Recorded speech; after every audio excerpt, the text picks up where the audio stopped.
Hi, this is Mark News from Plant Talk Radio. Thanks for subscribing and listening to our podcast, Your Gardening Questions from Plant Talk Radio.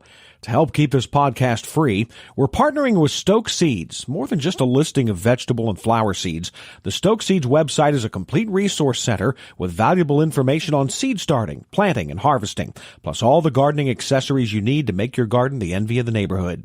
Pre-order your free 2018 gardening guide today from stokeseeds.com, cultivating successful growers for generations. We'll have more to come from Stoke Seeds in the next few weeks. Now, on to today's question. Good morning. How are you? We are wonderful, except for the overcast. Yeah, I understand. Well, I'm in South Carolina, and it's gorgeous down here. You are in South Carolina? Myrtle Beach. Whoa, you're making me envious now. I suppose you're watching the sunrise.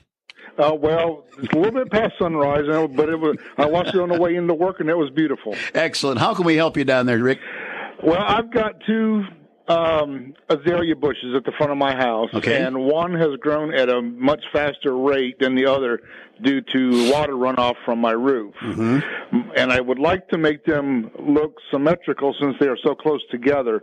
If I cut the larger one back to match the size of the smaller one, will that stun the plant or bush or kill it for the spring? Rick, okay, now that's the caveat, the spring. You will probably not hurt the plant per se by pruning it. If it has to be done, if there has to be a great deal taken of it, try to make it in 2 steps. And any pruning is a bit damaging because of leaf surface loss and so on. But let's say that is not likely to be the problem. When you talk about spring, then, almost all azaleas that I know of, and you have a different group of azaleas down there, but they have all set their flower buds for next spring, period. They did that probably back in July. You will be cutting off most, if not all, of the flowering tissue on that plant. So I would give you an option. If it doesn't bother you during the course of this winter, wait until immediately after they have flowered. Then do the pruning. And as I say, if you have to take a whole bunch off of it, cut back half early on, right at the end of flowering, and then maybe in late June, cut back some more, and then try not to have to cut after that, because I'm not just sure when your azaleas set flower, but I would think it would be right soon after the middle of June to the middle of July. So no harm done in the sense of killing under most circumstances, but where you will have caused the plant to have to start over from even dormant buds or some that are latent, cleared out inside the tissue, give it a hint of fertilizer. Don't set it up to be pushed, because you don't want it to get big and fat again. Just right enough to give it a pick-me-up. So something lower, of an acidic nature, and something then that's lower in nitrogen, higher in the phosphate and potash.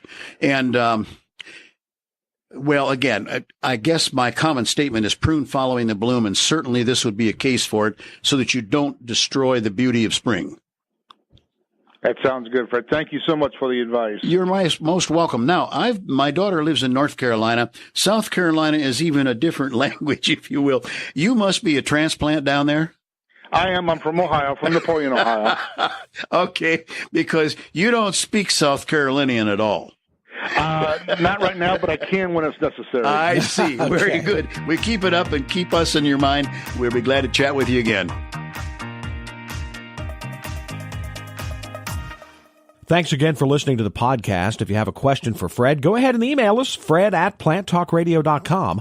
And for the best selection of vegetable, flower, and herb seeds available, go to www.stokeseeds.com. Pre-order your free 2018 gardening guide today from stokeseeds.com, cultivating successful growers for generations.